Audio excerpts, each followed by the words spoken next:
unorthodox, and downright unsettling beliefs found at the depths of the internet and the heights of paranoia.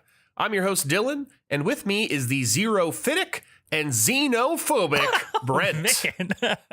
Oh, that last one is hopefully not true with me, and it's not, so I can say that because I'm myself. Well, it might be true of me now that I have a shaved head. Oh, totally shaved, nice. Skinhead. I'm going in that direction. This podcast, taking a whole other turn. It's going to get a lot more racist. A nice right No, turn. that's not true at all. Are you? What's the first word mean? Xerophytic mean it's usually referring to plants, and it means adapted to a dry environment or a xeric environment, and so you are a desert dweller. Yeah, this is true. And so I felt it was totally appropriate, and you are definitely xenophobic. That's been said before by you. So yeah. Just a second.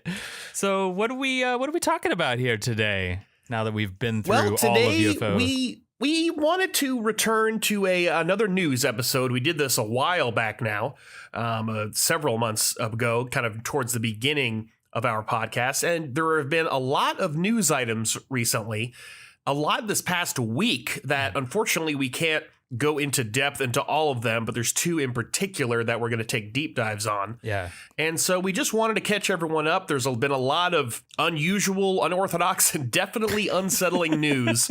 And we really wanted to, tell the people about all of that. Yes. And we're going to start with perhaps the most unsettling for me personally. I actually learned about this editing our last episode. And this is the death of Mark Hollis. Mark Hollis was the lead singer and songwriter for the band Talk Talk.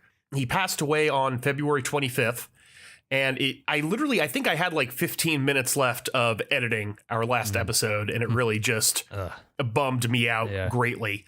Probably their most famous song was actually covered by No Doubt, and it's called It's My Life. Yes. It's my life. Yeah. Anyway, Talk Talk went on to record their last two albums are just incredible. Spirit of Eden and Laughing Stock in particular, which is definitely in my top 5 albums of all time, probably higher. Mm-hmm. And I've listened to that album for about 15 years now. He also recorded a solo album in 1998, and then he retired from the music industry. And he just, was doing his own thing, kind of staying home with his kids. Yeah. And he passed away from an illness at 64. I don't know if we know yet what it was. Apparently, it was something he was dealing with for a long time. And just truly incredible. Laughing Stock, I would say, if you haven't listened to Laughing Stock, if you're able, I would stop this podcast and listen to that first. That's definitely that's an artistic achievement that definitely dwarfs anything we're going to be talking about for the next hour. I hate to say it. Yeah, you recommended that album to me. I had never heard of it. Like you said, I only knew the No Doubt cover and a few hit songs. I was like, oh yeah, Talk Talk. I remember them, and me and my girlfriend were listening to it. It's amazing. That album you mentioned, is Laughing Stock is just unbelievably good. We were actually listening to it, me and my girlfriend, and I was like, this like reminds me of Mars Volta. I mean, in a way, like there's some Mars Volta going on there. So obviously they were influenced by Talk Talk, but it's really cool. Yeah. Really, really good. And yeah, definitely recommend it. Like Dylan said. Yeah, it's spare. It's beautiful. I don't, not a lot of albums I listen to I would call beautiful. Yeah. And I think that one is clearly merits that description.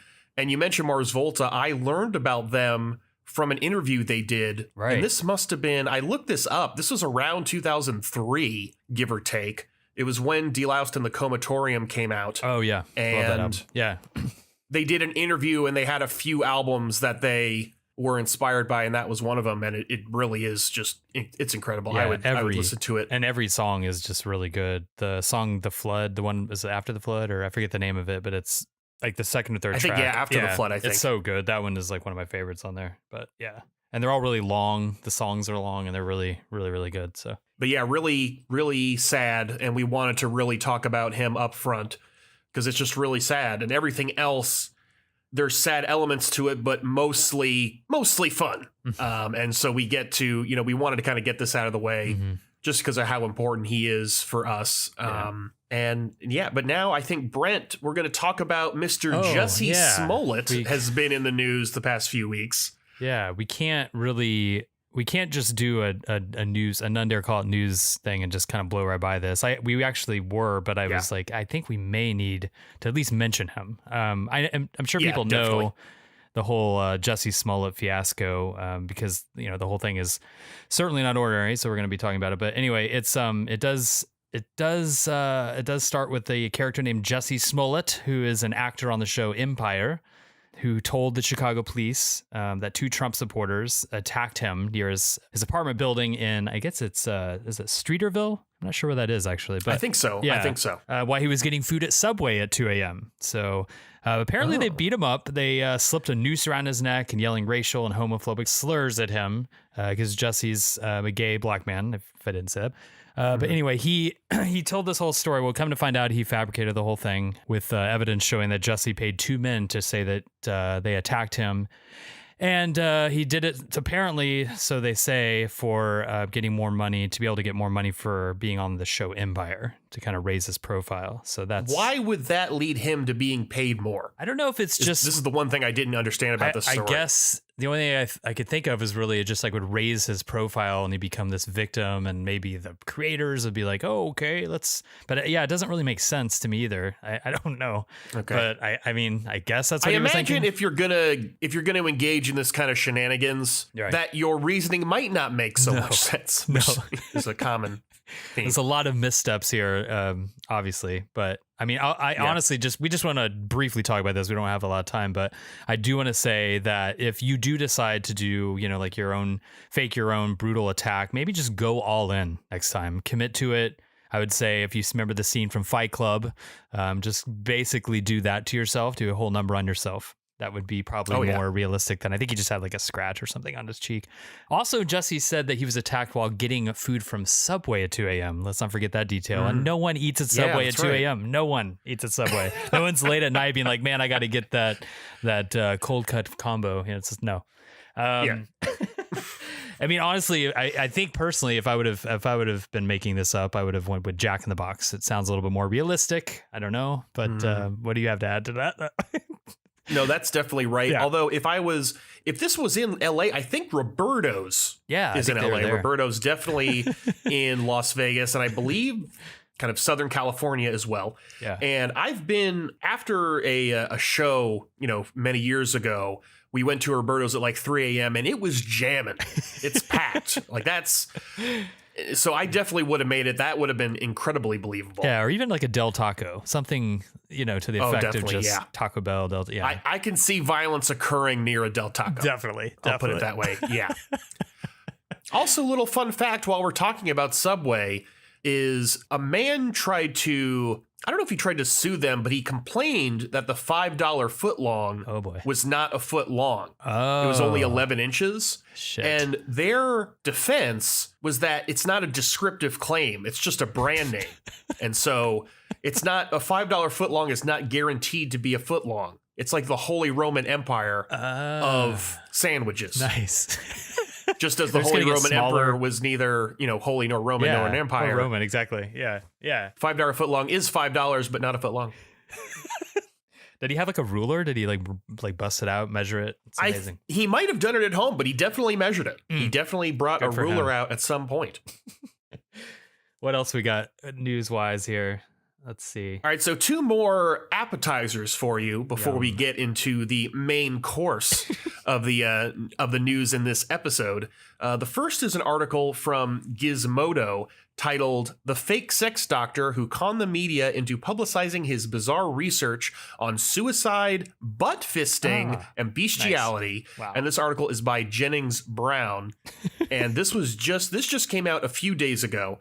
And we're going to start with this doctor. His name is Dr. Damian Jacob Markowicz Sendler, and he is a sexologist with peer-reviewed papers on sexology who has, quote, a MD and a PhD from Harvard Medical School. He presents himself as the chief of sexology at a nonprofit health research foundation based in New York. His website states he's one of the youngest elected members of the American Psychiatric Association and the American Academy of Psychiatry and the Law, and that Barack Obama gave him a President's Gold Service Award for his contributions in medicine and mental health. quite impressive. Wow. The problem is that these are all just lies on his website. None of this is true. Wow. And Jesus Christ. the article is basically Jennings Brown interviewing Dr. Sendler and trying to figure out if any of this is true, which it turns out it's not. I believe he did attend a like Harvard extension school program, but he does not have a doctorate or an MD from Harvard. Okay. His nonprofit health foundation is kind of non-existent as far as anyone can tell. It's a non-existent It foundation. also lists, he kind of pulled a Jacob Wohl, who Jacob Wohl had a quote unquote, like kind of like a security consulting business, but all the people he cited on the website turned out were fake, and he just stole photos from people on Instagram and did like different filters, so you couldn't really tell who they were. So all these people are fake. It's like, why is this guy a dog working for you? Like one of those puppy dog filters. Like, okay, this is very unprofessional. altered. Not a good look for a security firm to have a dog working for you. And he does have published research, which is something, very sad. And it turns out peer review is not, it doesn't get everything. Yeah. And he does, one of his peer-reviewed articles does have the phrase butt fisting in the title, which is not it's not a technical medical term. No. As far as I understand it. And despite all these lies, he's been very successful at marketing himself. He's managed appearances in Vice, Playboy, The Savage Lovecast, Huffington Post, Insider, Bustle, Thrive Global, Women's Health, and Forbes. And yeah, but oddly enough, he hasn't appeared in a single article in Butt Fisting Monthly. So that is kind of odd. Yeah, not yet, nor Black Vortex magazine. Yeah. So he hasn't gotten the ET angle quite yet. But we can only hope that he'll get there someday. And I highly recommend, we'll have this linked on the website. I highly recommend looking into this article and, getting into all the details about Brown trying to figure out just who this guy is. It looks like he got some medical training in Poland. And he might have an MD from a Polish university. Again, we don't have the time to get into it. I would recommend just going to that article to find out. And then the next appetizer is, it's a hometown story. Well, not a hometown. It's a adopted town story, a Detroit story. And it's from the Washington Post, how a black man, quote, outsmarted a neo-Nazi group and became their new leader, by Katie Metler. Wow. Now, again, this is another story. This is only a few days old, and we don't really know all the details about what happened. But it's about the group, the National Socialist Movement, which is a Detroit-based group. They've been around for, several decades. And again, it's unclear how this happened.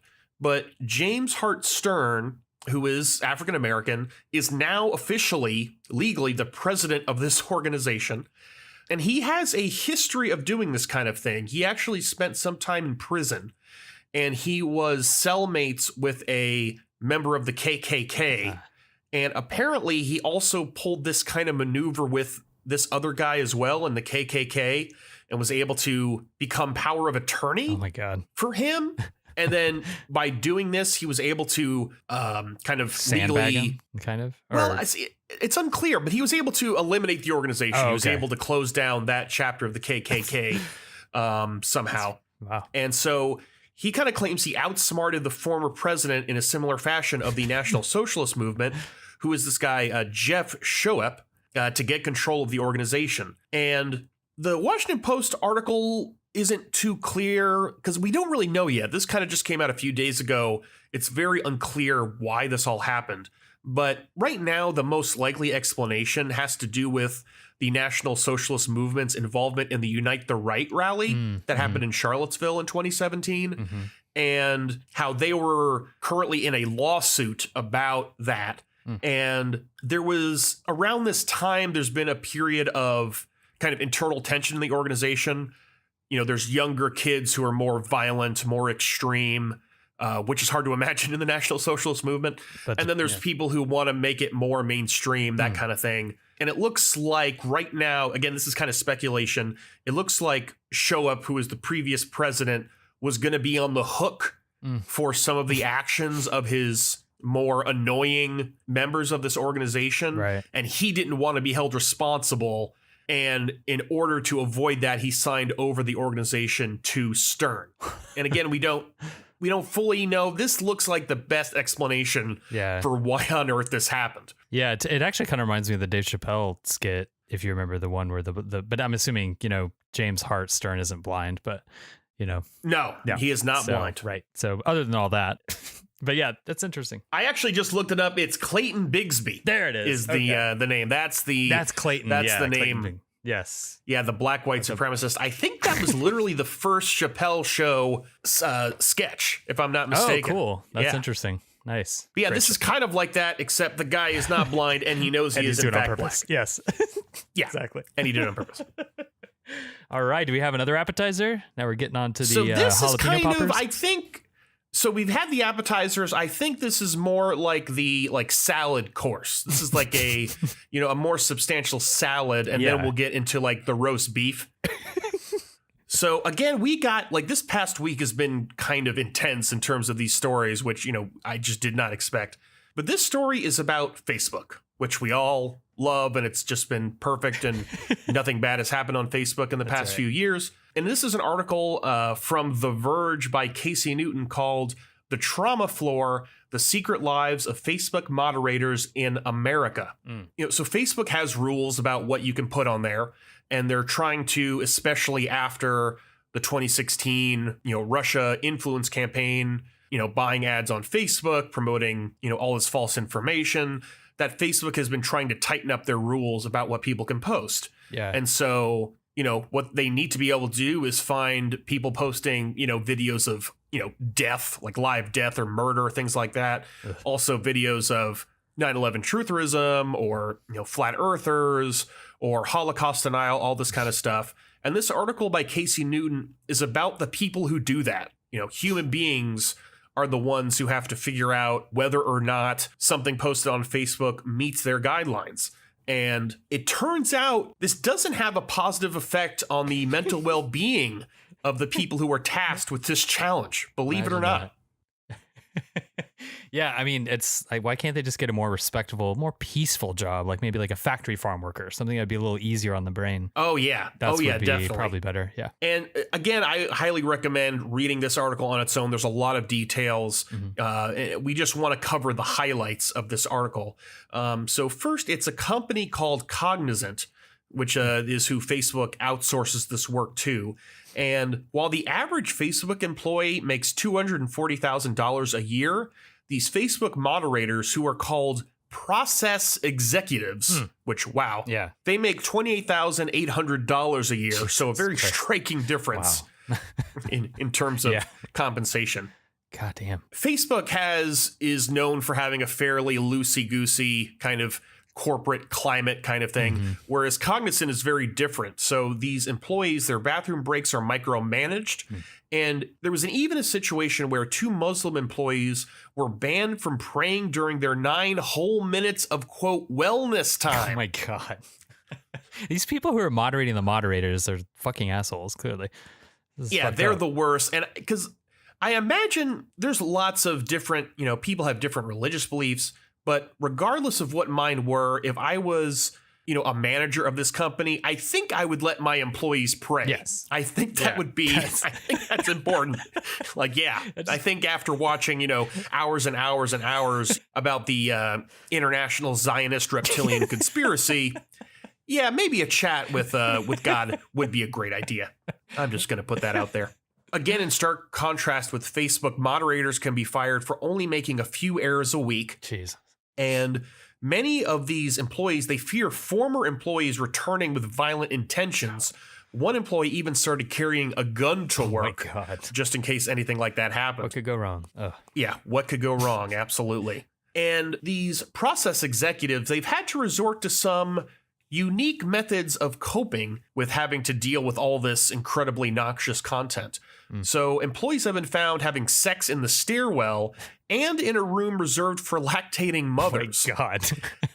And it's become so prevalent that there's a term for it in the office. It's known as trauma bonding. Oh, God. Which is, that's super dark. Yeah. Employees have also resorted to telling dark jokes about suicide and smoking weed. Quote, moderators are routinely high at work, And I could see that as being a lot worse in some ways. Yeah. Like, I don't want to be high watching all this stuff. No, God.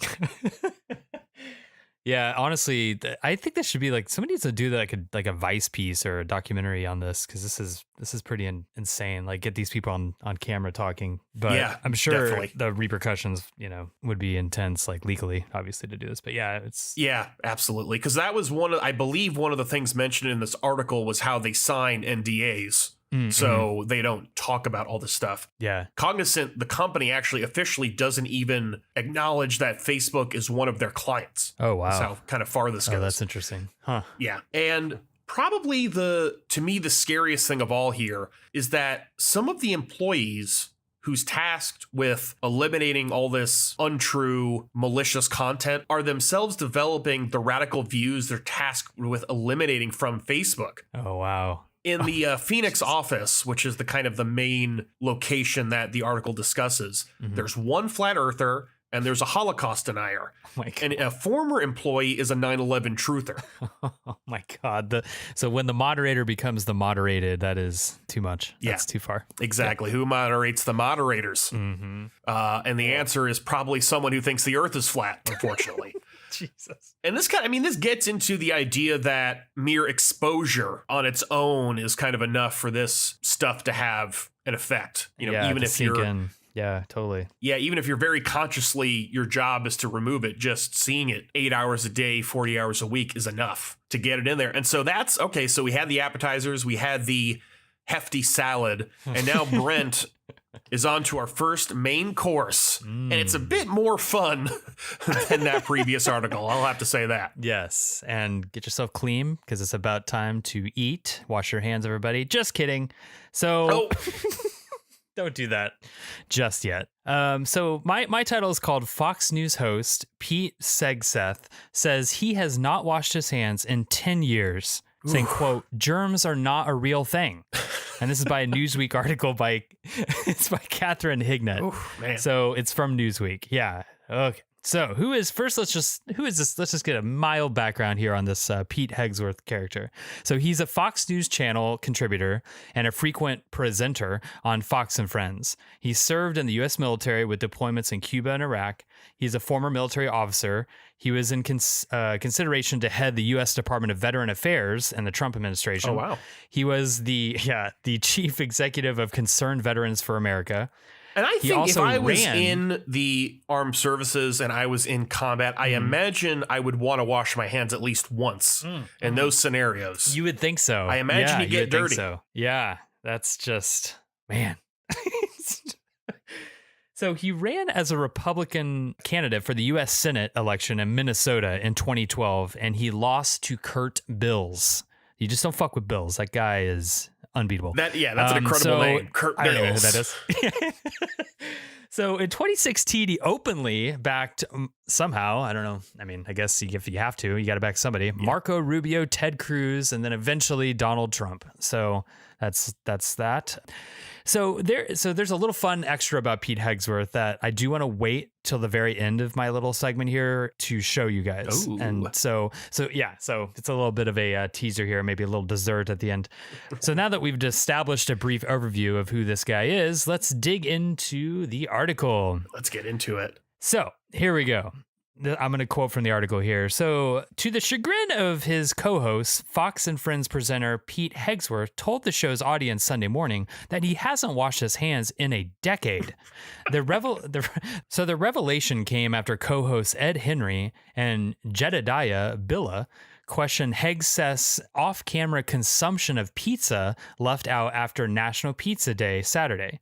Hegseth had argued that pizza, quote, lasts for a long time. Billa then quipped Hegseth, quote, might take a chomp out of anything on a table that's not nailed down, including mugs. So I think the fact that he doesn't wash his hands might be the least of his problems if he's eating mugs. He's fucking eating glass and eating ceramic is all right. Yeah, I mean, I don't actually appreciate this. We need that to make the crystal quartz spheres to get the UFOs going. We can't just be eating them. That's right. You can't just eat it, dude.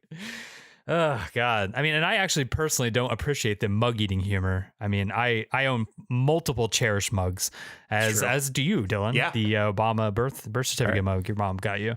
Yeah, so let's not joke about that. Also, I actually have a don't eat old pizza story. I mean, I was living in Southern Illinois, and I had ordered pizza. I don't know where it was from, but one of the places, and it was a sausage pizza, and I left it out overnight, and next day went ahead and ate that and got violently ill.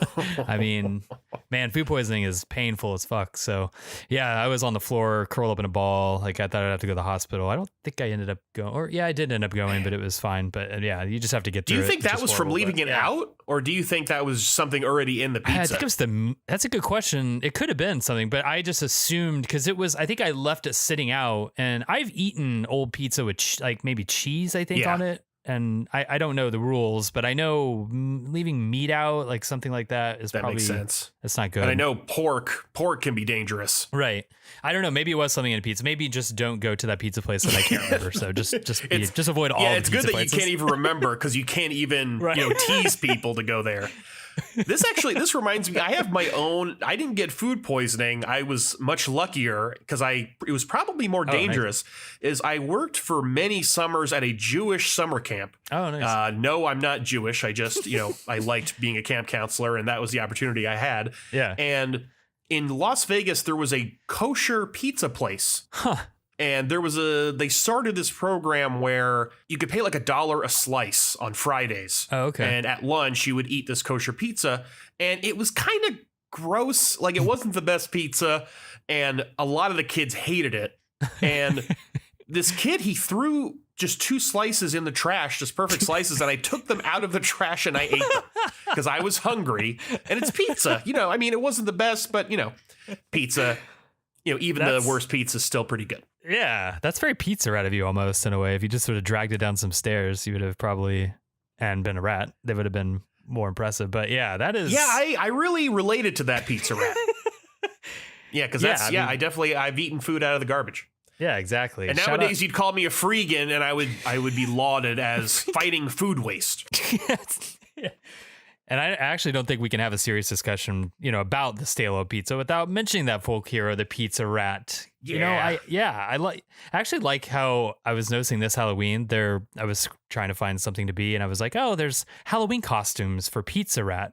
There's actually even a better one than just like a normal, pizza rat Halloween costume. There's a sexy pizza rat Halloween costume for the ladies that want to dress up a little sexy for Halloween.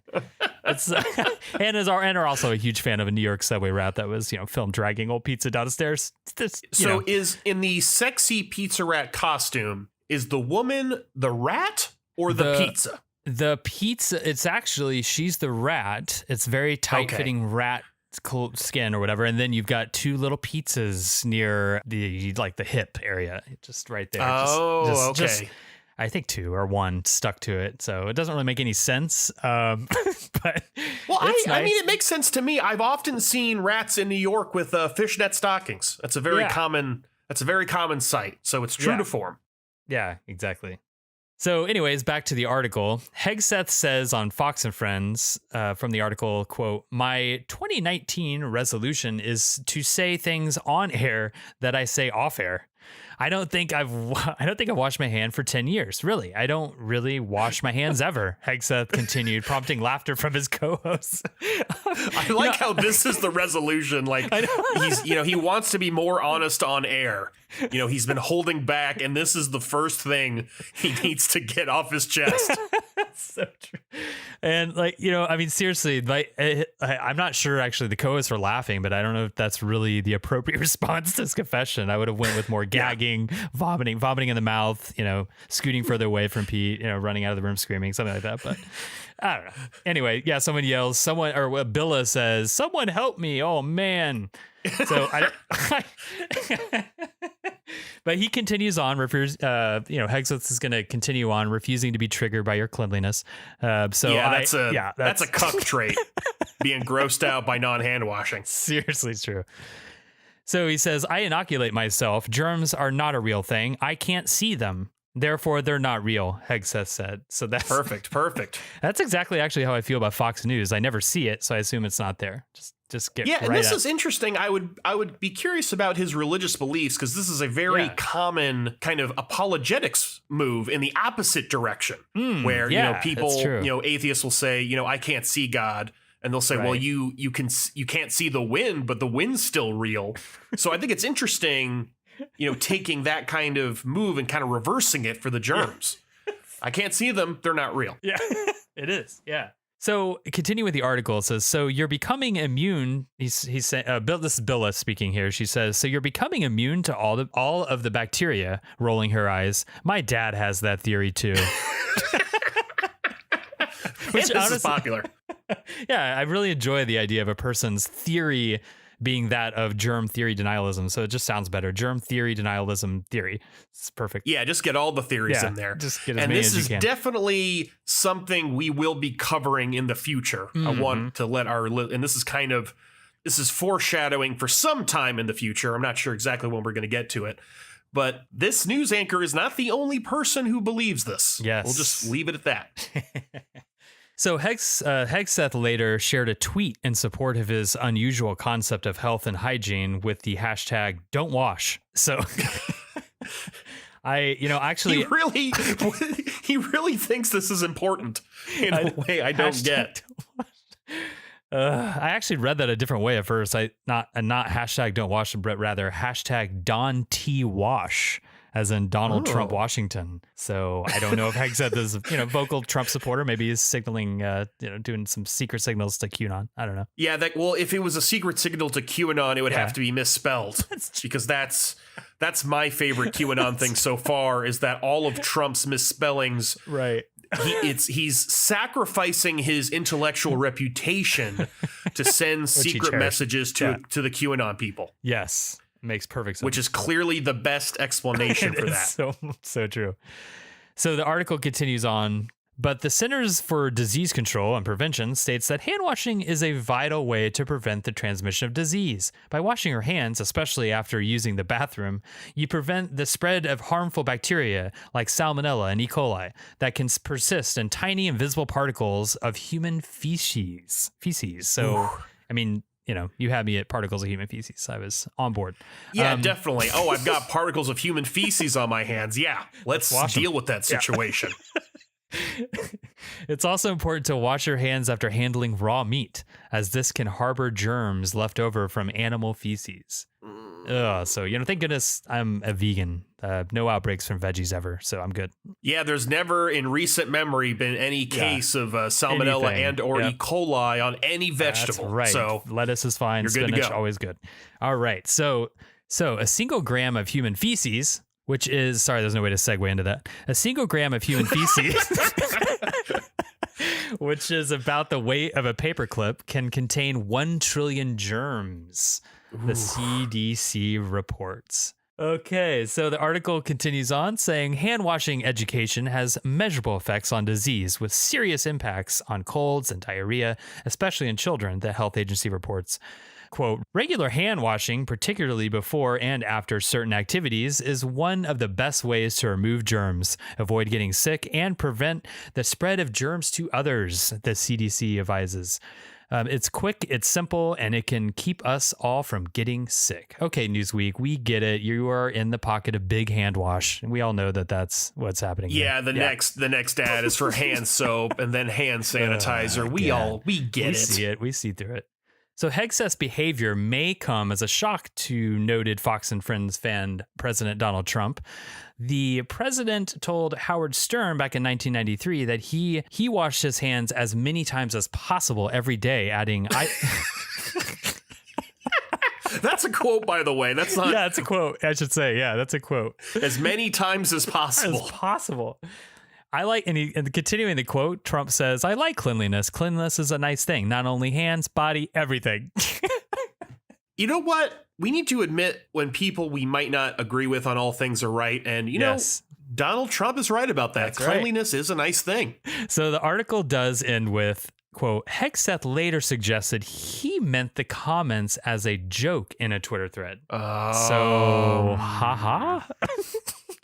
I don't know. We need to get him as a guest. We need a permanent guest on this podcast or something. This is get him on. Get him on here. The one thing that when I first heard about this story that kind of blew me away was, let's say you're a committed germ theory denialist. Yeah. Don't your hands ever just get gross?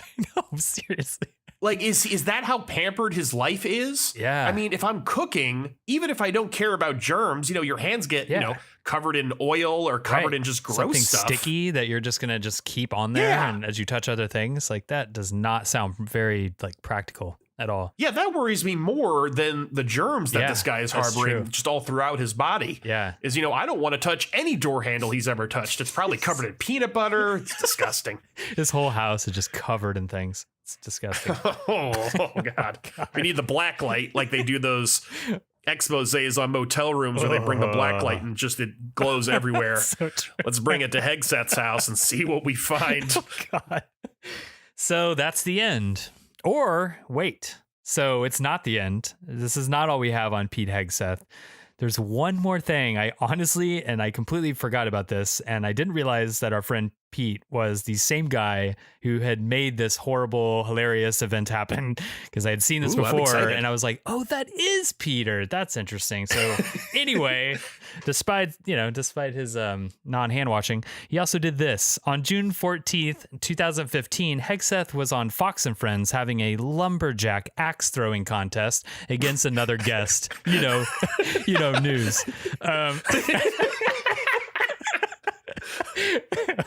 Like, just imagine turning on the news, like, what is happening in the world? It's like, okay, let's see this guy throw an axe. I think it's the best place to have amateur lumberjack axe throwing contest, because the axes will be fair and balanced, and you got to have balance, or they'll just veer off in the wrong direction. It's so true.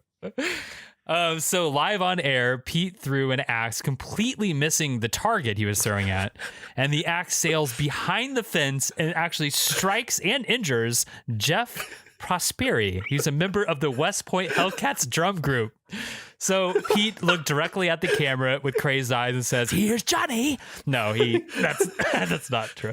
But he didn't do that. Actually, maybe Pete wanted to be part of the band here. Maybe he wanted to rock out with the drummers in the West Point Hellcats drum by shredding on his axe, right? Huh? Oh, man, sorry. That's way better than an audition or having drum skills. Oh, it's so true. And also, here's another joke here. So after 10 years of not washing his hands, his grip strength just isn't what it used to be. All those germs making his hands all slippery and whatnot, which is actually a joke. That's a joke by my lab supervisor. He gave me that joke, which I thought was pretty nice. I would think, after his hand is just smothered in peanut butter all these years, and I would think his hands would actually be stickier, and he just wouldn't even be able to throw the axe. Save that man's life, actually. Yeah. Can you imagine just walking around and you get hit with a flying axe? Oh my God! Seriously. Have you ever seen the video of this? No, I haven't. I've never heard the story before. Oh, you should. Yeah, you should watch it. It's like Coleman's song, but you see him throw the axe, and what it is the drummers are behind. They're just there anyway, and they're going to speak with them because I forget what day it is. It's like some holiday, I don't know, Veterans Day or something, but they're drumming. And there's like 5 guys, and they're all in they're like all in their uniforms and stuff, and they're drumming, and the axe goes flying past the wooden target, and they're all behind there because they're getting ready to. They're not even really like drumming yet, but it just hits the guy's drum. And you see him like up. He kind of looks like he tries to play it off for a second, like it's no big deal, and then he walks, but it hits. Apparently it hits him. It's the broad end of the axe, so it doesn't cut him. It cuts his hand just a little bit as it grazes, but apparently, luckily, it hit him with the broad side of the axe, and thank goodness for that, at least. Yeah, right. It would have had not good. I think in the future we probably should not have the green room right behind the axe throwing target. I think many people made mistakes this day. Yes. And I'm going to say that's one of them. That is very true. And it really made for an awkward interview, because they do literally interview afterwards. He still was interviewed after getting hit with an axe? And, honestly, and he conveniently, Pete he conveniently didn't mention that he almost decapitated him. It's just, it's just said they thanked him for his patriotic drumming service to our country. It's very strange. Oh, it's like you just had that happen. All right. So in closing, my section here, We see that a unique situation in life Pete Hegseth has. He can say he hasn't washed his hands in 10 years, but he can't say that he hasn't thrown an axe at a drummer in the past couple of years. So that's pretty good life. He's living dangerously. He's just filled with germs, throwing axes left and right. Man, adrenaline junkie. Yep. What a hero. What a hero. And our last one, This is our last. So this is, I would say, one of my favorite. So we've had appetizers. We've had the hefty salad course. We've had, I would say this is kind of the like chicken portion of the main course, a lighter main course and a little bit of dessert. And then this is going to be the roast beef section of the continuing this meal metaphor going. And so this is about Serge Benhayon and his, quote, socially harmful cult, Universal Medicine. I found this, and about a week ago or so, the Australian program Sunday Night released a kind of a piece of investigative journalism about Serge Benhayon and the Universal Medicine cult. It was a 6-year investigation of this character, and it just came out a few weeks ago. Universal Medicine. Fuck, already starting bad. I remember last series we learned who really control the globalists, which are the Universalists. So yeah, the Universalists, exactly. And he's clearly part of this. He knows where the aliens are. His bad luck started even before then, because a few months ago, he actually lost a defamation suit in the Australian Supreme Court. I bet it was a kangaroo court. All right, sorry. Oh, man, that's they have serious legal situations in Australia. We don't need to, bemoan them. We got a few listeners in Australia, so I'm joking. Believe me, don't listen to Brent. We believe that you have a very sophisticated judicial system out there. So what happened to him? This is about in October when this decision came down. So Serge sued Esther Rocket, who's an acupuncturist and former client of him and Universal Medicine, after a string of tweets and blog posts in 2014 from her change of heart on Serge. And this is actually kind of a campaign. She's been kind of a one-woman wrecking crew when it comes to Universal Medicine, and she's been really calling him out. And according to Serge, Rocket portrayed him as, quote, dishonest, a charlatan who makes fraudulent medical claims, and as the leader of a, quote, socially harmful cult. I would say, more importantly, a physically harmful cult, but I mean, socially too, I guess. Yeah, definitely a physically harmful cult. We'll be getting there. Now, so that seems really bad. How does Serge see himself? He sees himself as a teacher and a practitioner. Yes, he promotes, quote, esoteric breast massage, but it is only administered by women. All right? This is totally legitimate. Did he promote esoteric breast massages for men too? I think we should not. I hope he doesn't discriminate against the moobs. Man boobs. Oh, the man boobs. I think he does. Okay. I have a suspicion that he does. Also, we should add that he, quote, had an understanding that he was the reincarnation of Leonardo da Vinci. So that's pretty good. Okay, so reincarnation of Leonardo da Vinci. He thinks he's a teacher practitioner. Rocket has a slightly different view. She accused him of performing a, quote, sleazy ovarian reading, which involved, as can be expected, inappropriate touching through her clothing. Hey, when you're a cult leader, they let you do it. So that's true in more ways than one, unfortunately. True. Very true. So among other things, Serge was somehow able to read Rocket's ovaries and tell that she was let down by a man when she was 5.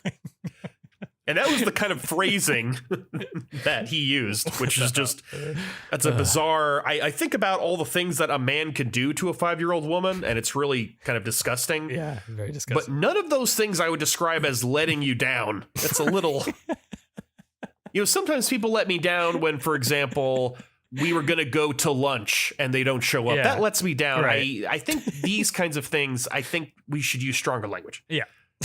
Tom Molaby, who is one of Rocket's lawyers, told the jury that Serge was just a con man from Gunelaba and was not Mona Lisa anymore, but Mona Liar. I actually prefer Misnomer Lisa, but that's just... I do like that better. That's definitely... You should have been her lawyer. Yes. Yeah, I should have. Just to let everyone know, Brent is not a lawyer. I'm not so a lawyer. He can't be your lawyer. I'm sorry. But he can write really good puns for you. That should be your niche. Okay, so what did the jury think about all this? Well, this is what they thought, quote, Miss Rocket established a defense of substantial truth to the bulk of the defamatory readings pleaded by Mr. Benhayon. In other words, all those claims that Serge said she made about him are all right. This included, quote, intentionally indecently touching her and other clients and being the leader of a socially harmful cult. Oh, man, that's rough.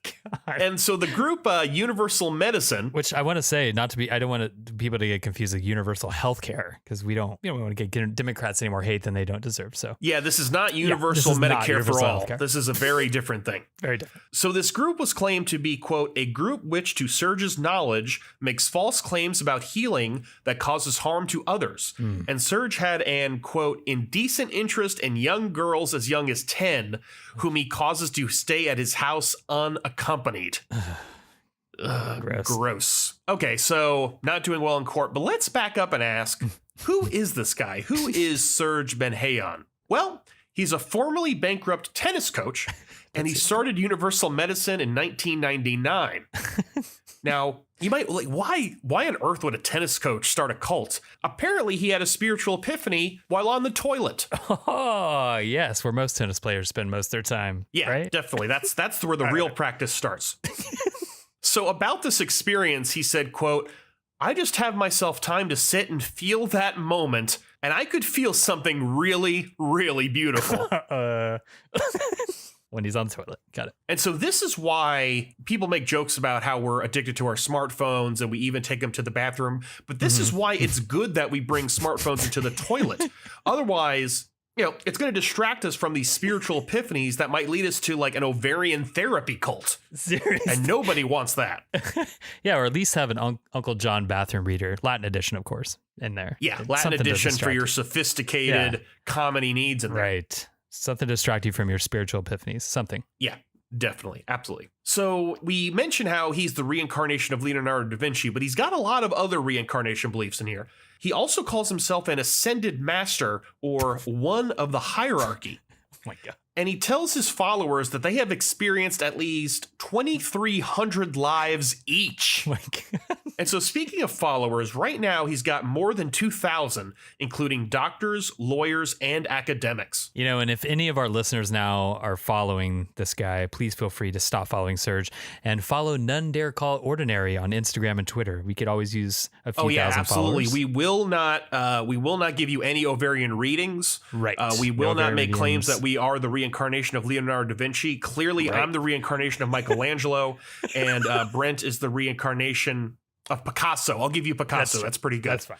I think Betty Luca is the reincarnation of Michelangelo, but that's fine.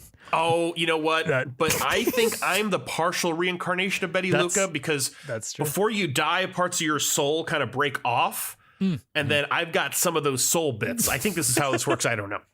I am not a theologian. So he's got all these followers, but thankfully, Serge lets us know that he doesn't, quote, keep people in a compound or lock the doors. Oh my God. And in the program, he even says he can't even brainwash these people because they're, quote, intellectuals. like that's his defense. They probably went to college too, a bunch of snobs. Bunch of snobs. That's what happens when you go to college. You get brainwashed. You do. Usually by Marxism, but sometimes an ovarian therapy cult. Who knew? And he's right that they don't live on a compound. Instead, hundreds live next to his New South Wales estate, and he demands extreme devotion in exchange for his, quote, ageless wisdom. Wow. See, it's an estate, not a compound. Very different.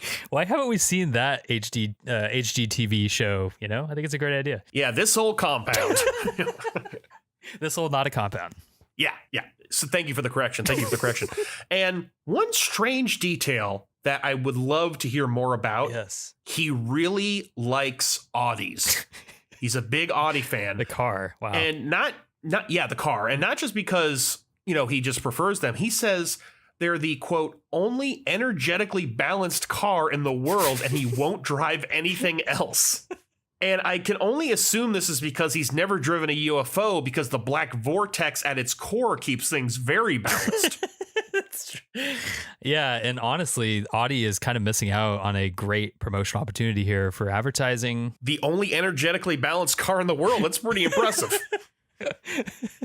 Who would have thought the Swedes of all people, they're making the energetically I would balanced have car. thought you would have went with Tesla or something. It just seems a little more energetically balanced, but because like a Tesla is kind of like, oh, it's fancy, it's it's new, But yeah, he's a '90s man. He's not that new. That's true. And so let's dig a little bit into his family, and also his family are also drivers of Audis. We should mention. Apparently, he met his second wife when she was 13, while Serge was still her tennis coach. So let me just, clear the vomit out of my mouth real quickly after I read that.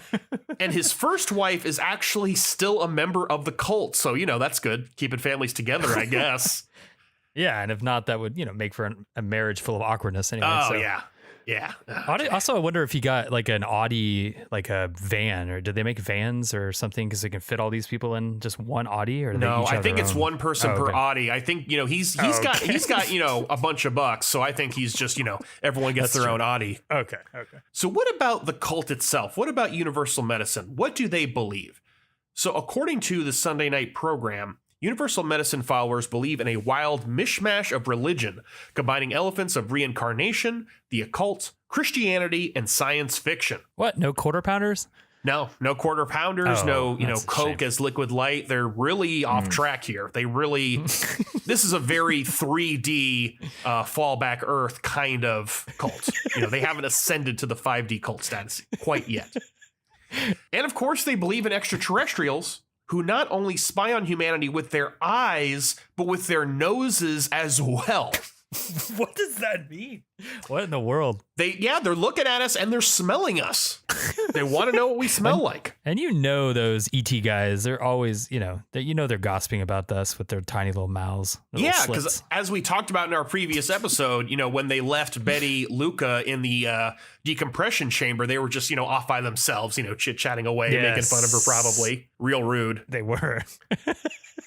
And Universal Medicine even has suggestions for avoiding these alien encounters. So the first step is you got to quit drinking. Also, are we going full on plant here and living off light again, or no? No, definitely not. Okay. They're drinking alcohol, not drinking everything. Yeah, exactly. Drinking alcohol. Okay, that makes sense. So that's kind of the first step. And Rocket actually gives an explanation for why Universal Medicine believes this. And she said it's because these aliens had snouts and pointy eyes that could smell members if they drank.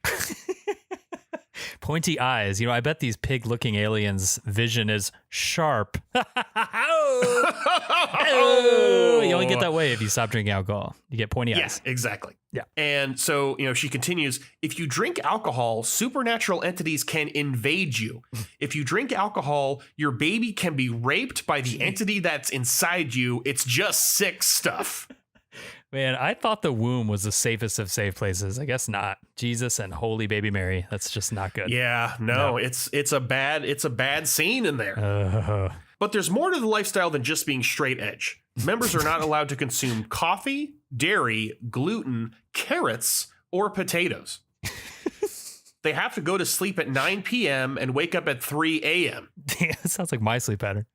Sort of. It's awful. No, terrible. According to Rocket, Serge also tells women they shouldn't play sports because it, quote, leads to thickening of the vaginal walls, which I guess is supposed to be bad. I don't really have an intuition about if that's a bad thing or not. I don't know. Yeah, I don't. Does it work like any muscle? Like you're building muscle, you're building your vaginal wall when you're working out like that? I just don't know.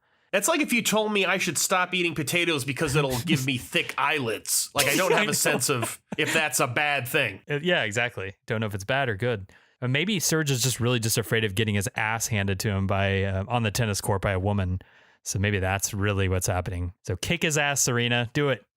I'd love to see that. Yeah, that would be great. Just humiliate him. If he ever goes on trial, like, not, a criminal trial, I would love that to be the punishment. Yeah, totally.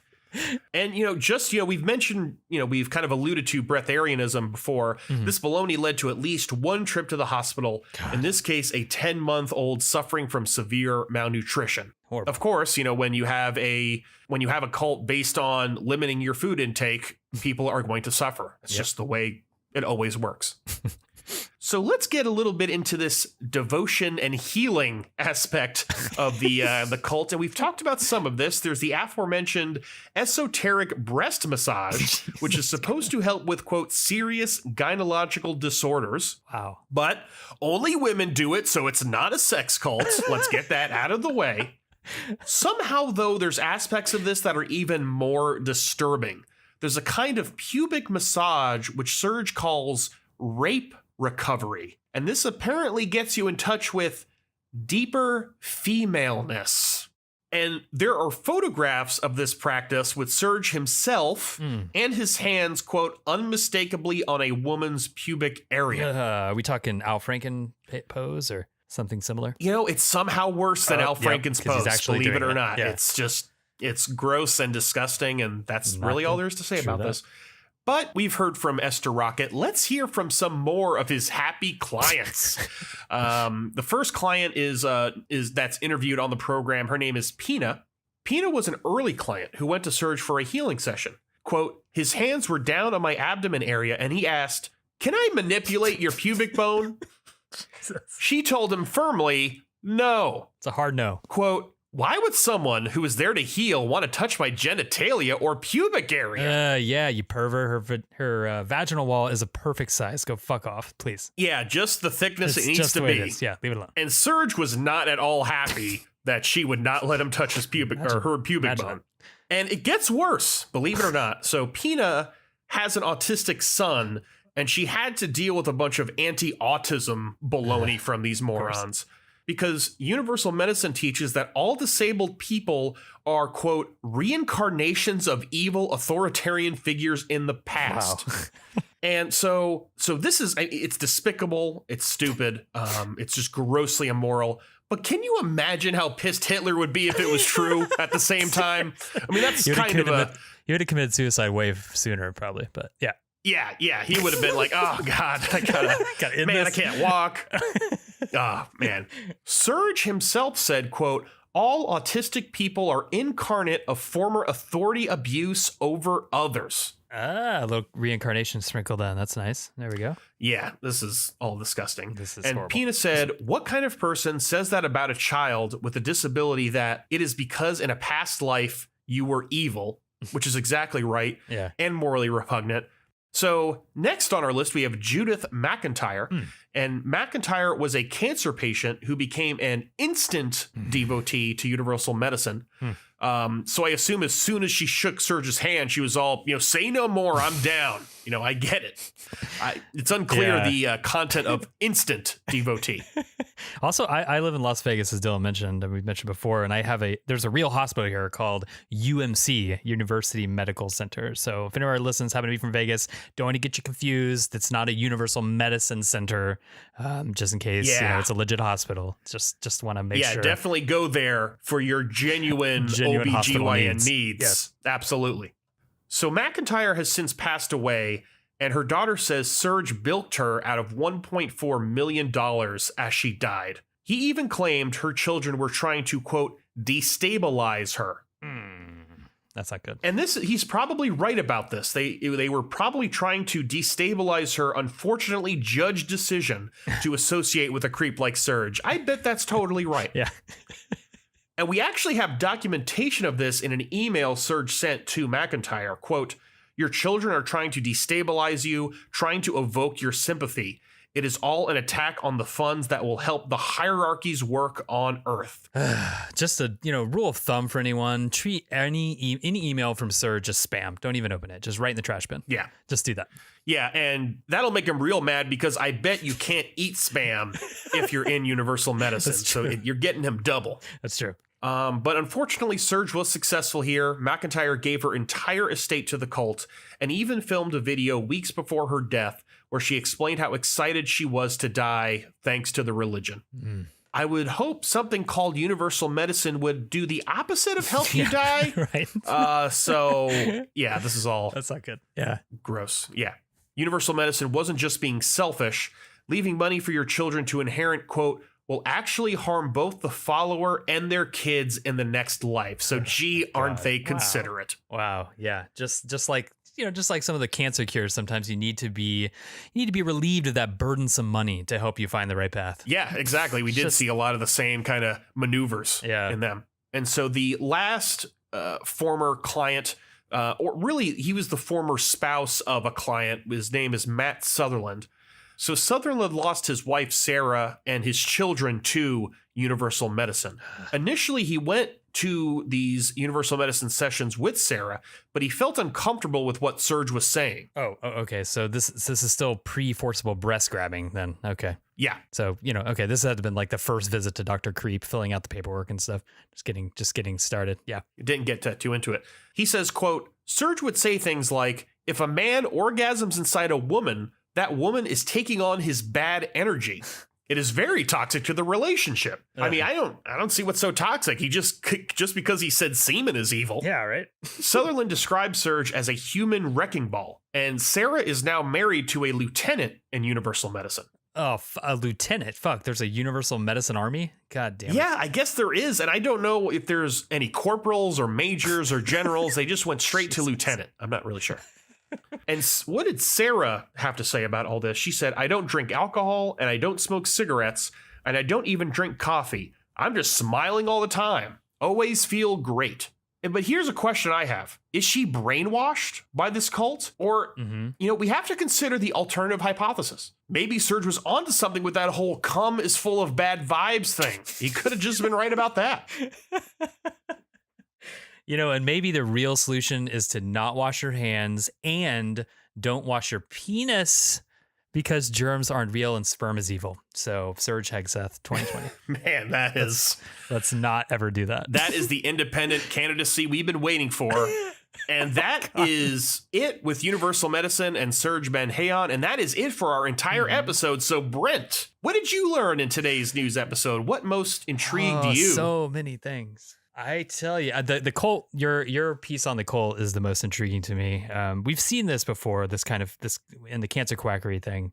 So, this whole just predatory behavior, especially towards women, is horrific, which isn't funny at all, but it is, it's something to be noted. I do think the funniest one was mine, just because who the fuck is this guy? And germ denialism. Can't wait to talk about it. Yeah. And of course, who could forget the axe to the chest? That is pretty incredible. Of a drummer. Yeah. Who could forget? Yeah. What about yourself? What did you find interesting in this? I mean, the cult is definitely fun. I mean, the axe throwing incident is pretty incredible, I have to say. I am right now most intrigued by James Stern taking over the National Socialist movement, just because right now we don't really know a lot about it. I would love to kind of finally, hopefully in the weeks and months to come, we'll learn more details about how that happened. Yeah. Because what's going to happen? Yeah. What is happening after this? We really don't know. This promotion. And so with that, we are done. And so you can check out our website, nonedarecallitordinary.com. We'll have links to all the news articles that we've discussed today, as well as we have sources for all of our previous episodes as well, or at least right now the previous 2 series we've done. And you'll also find our Instagram and Twitter feed on our website, and you can go to them directly. At NDCIO is us on Twitter, and at None Dare Call It Ordinary on Instagram. And generally, when we mention any kind of visual information on the podcast, whether it's pictures or images or what have you, we'll feature those on our Instagram account. So it's very useful to get on there to be able to find out about all that kind of information. And if you want to reach out to us, let us know what we got right, what we got disastrously wrong. Maybe ovarian readings are really helpful. Let us know what you think. None Dare Call It Ordinary at gmail.com. And with that, we are done.